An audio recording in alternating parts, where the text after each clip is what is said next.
rejective guys. And next, efficiency matter for large data set, real-time system and scalability. Now, can you tell me why this is important? Why companies are taking the solution which is the optimal solution, which will consume the less time and the less power. Why it is required? Then what if you all are working in the Amazon company and you all are working on the login page? You have written such a code that it will take the more time. So as a user, what I will do, I will come to the Amazon website and I am logging. And that logging is taking the time. Too much time it is taking, loading it is the time. Then obviously what users will do, they will switch to the another website. Then it is a loss for the company, right? So Amazon what they will do, they will remove you guys because your code is not efficient. So that's the reason in the business perspective also we are writing the code in such a way that it has to take the less memory, also less time. So always in the now you are doing the project for that small data is there, information is there.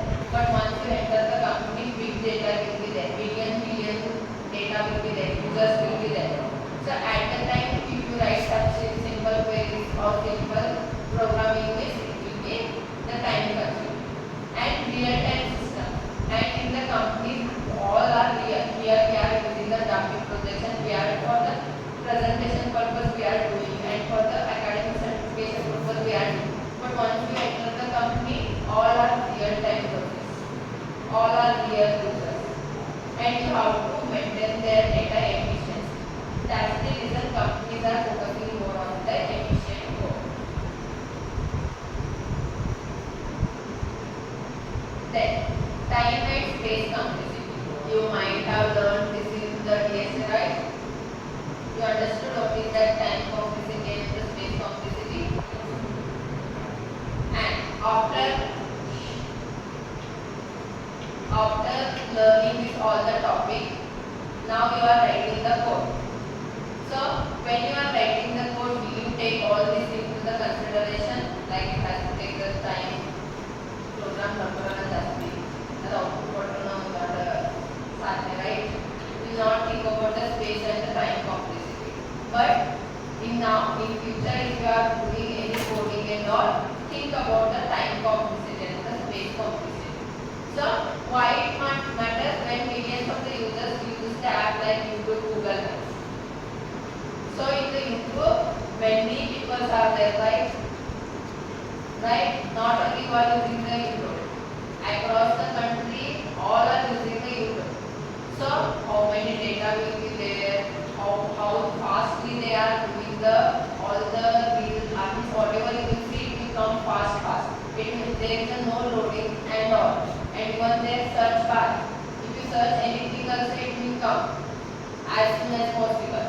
So how they are doing? They are using maintaining the time and the space complexity. That's the reason in the companies, in the big companies and all, the time and space complexity matters. So your code must handle the huge data each time. For example, you return the login page. Now I am coming and logging in. At the same time, million people are also logging into the same page. Then at the time, you should handle those many users. So at the time, all the users are coming into the application, this traffic will be used, right? So you have to handle such traffic. Okay. For example, your result websites, maybe 10 websites. So whenever you are seeing the mass of your, once the result is announced, all students will be opening that website. At that time, what it will give you? Server error, right? So such scenarios you have to handle. At the same time, how many users can open your website? They have to really without interrupt, they have to use your website. So that is why time and space complexity is matter.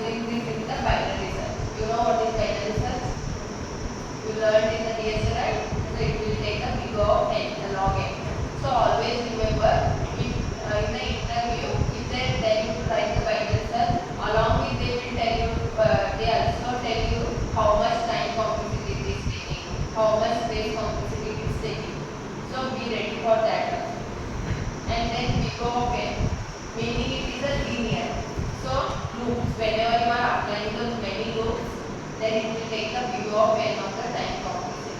Then comes big O n log n. It is the efficient sorting. So merge sort. What about the merge sort? So it will take the big O n log n. It is the efficient sorting. So whenever you are doing any sorting, follow the merge sort because it is taking the less time. And whenever you are using search bars or building any search bar, use the binary search concept. Then comes the big O of n square. It is a more space. It is slow, very slow. If your program is taking big O of n square time complexity base, it is very slow output you can achieve. So nested loop. So what do you mean by nested loops? Loop inside the loop. If in your coding, it means that in your coding or in your program you are using multiple loops at multiple loops inside this. It is a not good practice. It will take more time to execute those problems of the programs. So avoid looping in your nested loops in your program. Use the different approach for that. So real example, searching in the sorting data and searching in the unsorted data. So which is better? Which is faster? Fast. I will give you, right? I will give you the data in list. If I give you the sorted element, it is fast to identify the duplicate element. If I give you the unsorted elements, means you have to sort it. Otherwise, you have to do the extra work. So that it will be little bit slow.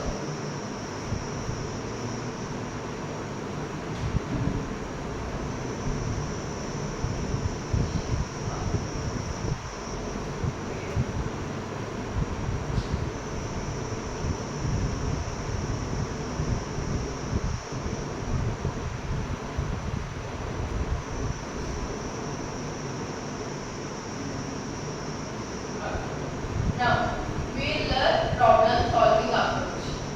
So kindly concentrate here guys, how we can do the optimization or how we have to solve the problems. So that is called problem solving approach. The first one is Burette code, simplest solution, work for the small input.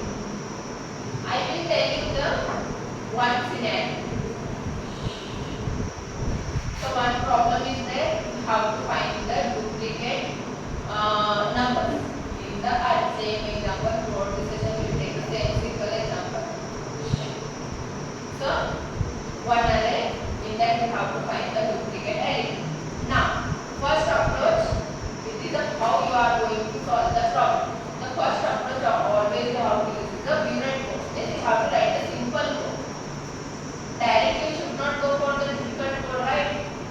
For starting what you will learn the ABCD, then you will go for the sentence and all. Like that, whenever the problem comes, you have to use the means. Whenever you are learning, you have to use the simple program. That is called Burette code. Simple solution, simplest solution will be there, and work for the small input. Means if I give you the 10 elements, then in input, then it will work fine. Like that you have to do.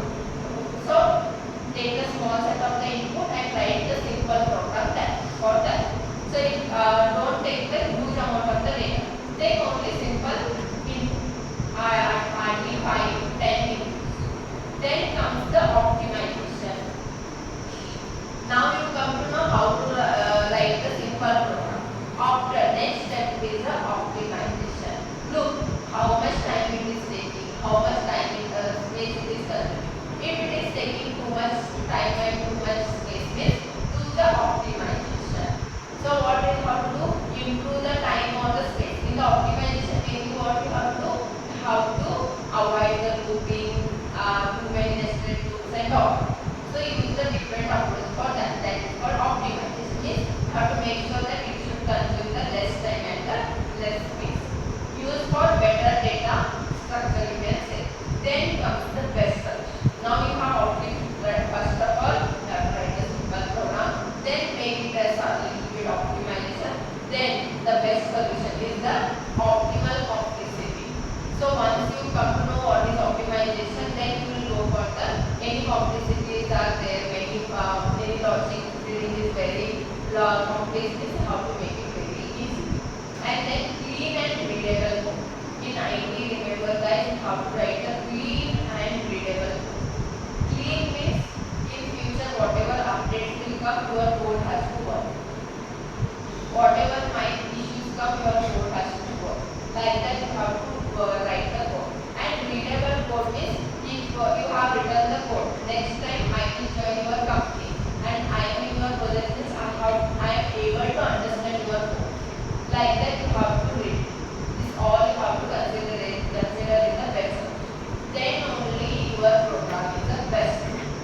Because it is taking the less time, less complexity, clean and readable code. So this is the best. Example will take a problem, find the duplicates. I will give you one problem. How you will approach this problem? First, purate close. Using the nested loop, you have to compare one element with the all the elements. That is the one-to-one element compare.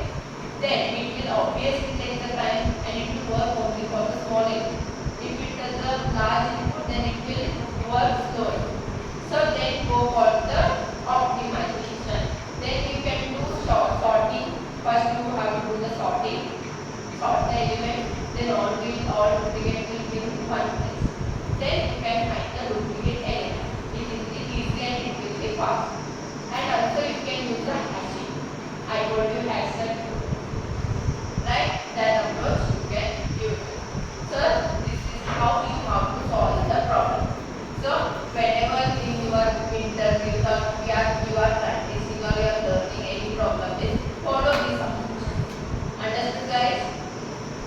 Guys, first write the simple program, start with the simple and slowly use the small input and take the output.